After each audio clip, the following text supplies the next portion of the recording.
Congress party ने एक ऐसा बड़ा फैसला लिया है जिसको सुनकर हर कोई दंग है। प्रियंका गांधी को असम चुनाव के लिए स्क्रीनिंग कमेटी का अध्यक्ष नियुक्त कर दिया। पार्टी नेताओं की, जमीनी स्तरीय नेताओं की ये पिछले कई दिनों से मांग थी कि गांधी परिवार से किसी ऐसे चेहरे को मजबूत जिम्मेदारी दी जाए संगठन में, जो संगठन को और मजबूत करे जमीनी स्तर पर, और वही काम अब किया जा रहा है। लेकिन क्या ये फैसला सिर्फ असम तक सीमित रहेगा या इसकी आंच दूसरे राज्यों में या पूरे राष्ट्र स्तर पर भी नजर आएगी? प्रियंका गांधी को जिम्मेदारी देना, वो भी इन हालातों में जब इमरान मसूद ने प्रियंका गांधी को प्रधानमंत्री बनाने तक की बात कर दी थी। हाल ही में जब लोकसभा का सत्र हुआ, वीबीजी रामजी बिल को लेकर बहस हुई गर्मा गर्म, उसमें राहुल गांधी की गैर मौजूदगी और प्रियंका गांधी के द्वारा उठाए गए सवालों को लेकर भी खूब सुर्खियां थी। तो प्रियंका गांधी को लेकर साल 2026 में क्या कांग्रेस की एक अलग तैयारी है? क्या 2029 के नजरिए से प्रियंका गांधी को अभी से ही मजबूत करने की तैयारी शुरू कर दी है? असम एक ऐसा राज्य है जहां पर देखा जाए तो गठबंधन को लेकर ही ज्यादा चर्चा रहती है,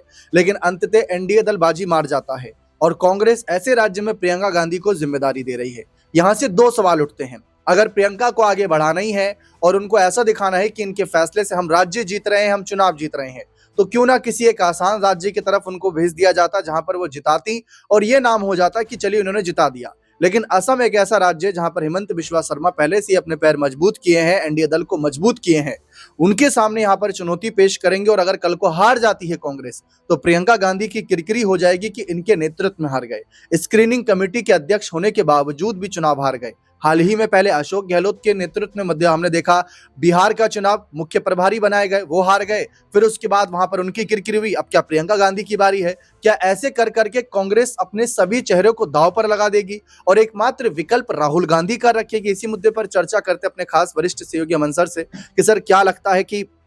प्रियंका गांधी को लेकर जो ये फैसले लिए जा रहे हैं, इससे भविष्य की राजनीति में कांग्रेस क्या संदेश देना चाहती है? क्या किसी आसान राज्य की तरफ प्रियंका को भेजा जा सकता था या नहीं? देखिए, असम की बात करें तो असम में 10 साल पहले तक कांग्रेस पार्टी की सरकार नजर आती थी। 2016 में कांग्रेस पार्टी सत्ताहीन एक तरीके से असम के अंदर हुई है, तो ये जिम्मेदारी बड़ी हो इसलिए भी हो जाती है कि हेमंत बिस्वा शर्मा एक समय कांग्रेस पार्टी का चेहरा थे, लेकिन जिस तरह से वो बीजेपी के अंदर शामिल हुए, लगातार बीजेपी की सरकारें 2 बार से वहां पर बन रही हैं, तो ऐसे में कांग्रेस पार्टी के लिए बड़ा मौका जरूर है कि किस तरह से वो गौरव गोगोई, जिनका नाम को लेकर लगातार चर्चा भी चलती है, उनके साथ में एक ट्यूनिंग बनाकर असम के अंदर क्या कांग्रेस पार्टी की वापसी करा पाएंगे। स्क्रीनिंग कमेटी का अध्यक्ष बनना, चेयरपर्सन बनना अपने आप में तमाम चीजों की तरफ इशारा करता है, क्योंकि प्रियंका गांधी अब तक कह सकते हैं कि राजनीति में तो थी। 2004 के बाद से अगर देखा जाए तो प्रचार प्रसार और तमाम चीजों में नजर आती थी, लेकिन जिस तरह से वायनाड में चुनाव जीतकर उन्होंने एक सीरियस पॉलिटिक्स तरफ कदम बढ़ा है और अब कह सकते हैं असम में उनको जिस तरह से स्क्रीनिंग कमेटी का अध्यक्ष बनाया गया है, और इस कमेटी का काम भी दीपक ये होता है कि तमाम जो नाम आते हैं उन नामों को देखना, उनमें से नाम छांट कर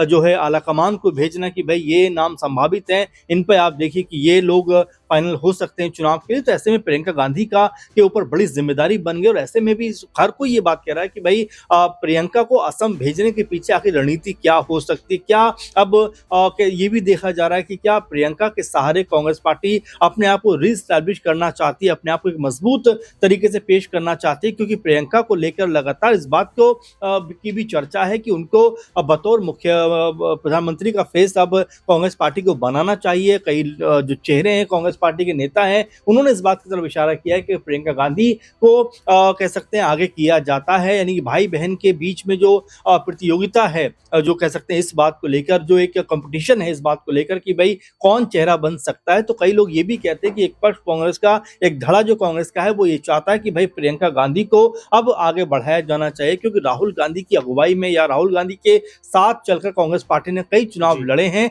लेकिन जितनी सफलता मिलनी चाहिए थी उतनी सफलता कांग्रेस पार्टी को नहीं मिली। हाँ, ये जरूर कहा जा सकता है कि 2024 के चुनाव में जरूर कांग्रेस पार्टी लगभग 100 के आसपास तक पहुंचने में कामयाब रही, लेकिन अगर ऐसे में प्रियंका गांधी मजबूती के साथ अपना भाई का साथ देने के लिए उतरती हैं, एक अलग तरह का माहौल बनाती हुई दिखाई पड़ती हैं, तो कोई हैरत की बात नहीं कि 2029 में कांग्रेस पार्टी मजबूती के साथ में बीजेपी को टक्कर देती हुई नजर आए। उससे पहले जो ये कठिन इम्तिहान यहाँ पर प्रियंका गांधी का है, अब देखना होगा उसमें कितने सफल वो आने वाले दिनों में रहती हुई दिखाई पड़ती है। बिल्कुल साफ है, लेकिन इमरान मसूद, जिन्होंने प्रियंका को प्रधानमंत्री बनाने तक की बात रख दी थी और उसके बाद उन्होंने अपने बयान पर सफाई भी दी थी, वो अलग बात है, उनको भी इनके साथ बड़ी जिम्मेदारी दी गई है। तो ये गौर करने वाली बात यह है कि जिसने प्रियंका गांधी की पैरवी करी कि इनको प्रधानमंत्री बनाइए, उनके लिए आवाज उठाई, उनको जिम्मेदारी मिल रही है, तो कांग्रेस संगठन में कल को और भी ऐसे कार्यकर्ता होंगे, फिर तो प्रियंका गांधी के नाम की पैरवी करेंगे, ये मांग करेंगे कि प्रियंका को आगे लाओ, क्योंकि राहुल के चेहरे पर हम देख रहे हैं 10-15 साल हो गए, एंटी इनकम्बेंसी ना कहीं बन गई हो,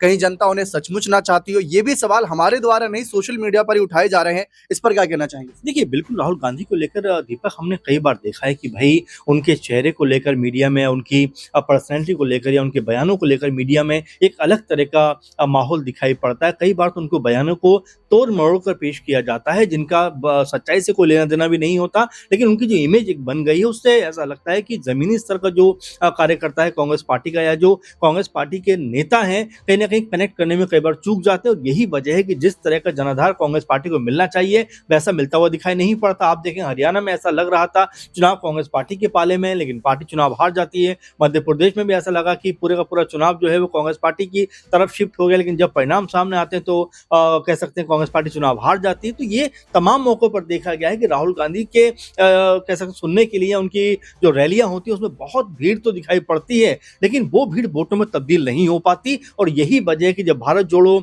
यात्रा उन्होंने की और इस तरह से एक और यात्रा उन्होंने की, उसमें भी अपरंपार भीड़ दिखाई दी, लेकिन वो भीड़ भी उतनी वोटों में तब्दील नहीं हो पाई जिसकी उम्मीद कांग्रेस पार्टी कर रही थी। लेकिन हाँ, ये जरूर कहा जा सकता है कि उन रैलियों का या उस तरीके से जो उन्होंने पूरे भारत का भ्रमण किया, यात्रा की, उसका फायदा कांग्रेस पार्टी को कुछ हद तक मिला, क्योंकि कांग्रेस पार्टी 100 तक पहुंचने में कामयाब रही। अब यहाँ बड़ा सवाल ये बन जाता है कि क्या प्रियंका गांधी अब अपने भाई के साथ कंधे से कंधा मिलाकर आगे बढ़ना चाहती है, क्या सपोर्ट उनको देना चाहती है? क्योंकि आप देखेंगे कि प्रियंका गांधी को लेकर भी जिस तरह का माहौल कांग्रेस पार्टी के अंदर डेवलप हो रहा है, उससे ये जरूर पता लग रहा है कि भाई पार्टी भी चाहती है कि राहुल गांधी तो चलो ठीक है, लेकिन उनके साथ में एक और चेहरा एस्टैब्लिश होना चाहिए, क्योंकि कई जगह पर तो ये मांग भी आ रही है कि अब उनको कार्यकारी अध्यक्ष भी बनाया जा सकता है या उनको अध्यक्ष भी बनाया जा सकता है, क्योंकि अब खड़गे जी की उम्र भी हो रही है। और इस तरह की तमाम जो चीजें निकल कांग्रेस पार्टी की तरफ से आ रही है कि भाई प्रियंका गांधी को अब थोड़ा आगे करना चाहिए। तो हो सकता है कि असम के जरिए अब कांग्रेस पार्टी प्रियंका गांधी को आजमाना चाहती हो, और इस परीक्षा में प्रियंका गांधी कितना सफल होंगी तो आने वाला वक्त ही तय करेगा। बिल्कुल साफ है, प्रियंका गांधी के सामने चुनौतियां कई सारी रहेंगी, क्योंकि हिमंता बिश्वा शर्मा जैसा कि जिक्र करा मजबूत नेता बताए जाते हैं असम में, और इसके साथ साथ कुछ और राज्यों में भी इलेक्शन है, तो वहां पर भी कांग्रेस की मौजूदगी को लेकर चर्चा रहेगी। लेकिन फिलहाल राहुल गांधी क्या इस मामले पर अपनी राय प्रतिक्रिया रखेंगे? उनकी बहन प्रियंका गांधी को आगे बढ़ाया जा रहा है, राहुल और प्रियंका में कोई अनबन तो नजर नहीं आती, 1% भी नजर नहीं आती। जो दोनों जब मंच पर होते हैं तो भाई बहन का प्यार और साथ ही साथ पार्टी के संगठन से एक मजबूती का संदेश भी देते हैं कि कैसे हम सब मिलकर एकजुट हैं। लेकिन अब जिस तरीके से प्रियंका को अचानक से आगे बढ़ाया गया है, हमने देखा कि इंदिरा गांधी को लेकर बहुत चर्चा होती है, ये होती है कि प्रियंका गांधी को लेकर उसमें साफ तौर पर उनकी छवि नजर आती है। फिर सोनिया गांधी जो कांग्रेस की अंतरिम अध्यक्ष रही, फिर वो भी बहुत सुर्खियों में रही। तो ऐसा नहीं है कि जो भी गांधी परिवार से बात करें, महिलाएं आगे आई, उन्होंने कुछ खराब प्रदर्शन किया, उनके नेतृत्व में सरकार बनी है और सामने बीजेपी या जो भी दल है उसको चुनौती दी है। तो क्या वही एक अपॉर्चुनिटी अब प्रियंका गांधी में तलाशी जा रही है कि भाई राहुल गांधी से ठीक है मौके मिले, उनको 3 मौके मिले, लेकिन अब क्या पता चौथा मौका भी दे ना दे, बात की बात है। लेकिन 2029 और 2026 करीब 3 साल का ये देखा जाए तो गैप है, और इस 3 साल के दरमियान क्या प्रियंका को तैयार किया जाएगा? जैसे राहुल गांधी ने अपनी भारत जोड़ो यात्रा को 2024 के चुनाव से कुछ साल पहले ही शुरू करके माहौल बनाया था, क्या वही माहौल प्रियंका गांधी बनाएंगी? ये देखना दिलचस्प रहेगा। बने रहे चैनल के साथ, बहुत बहुत शुक्रिया।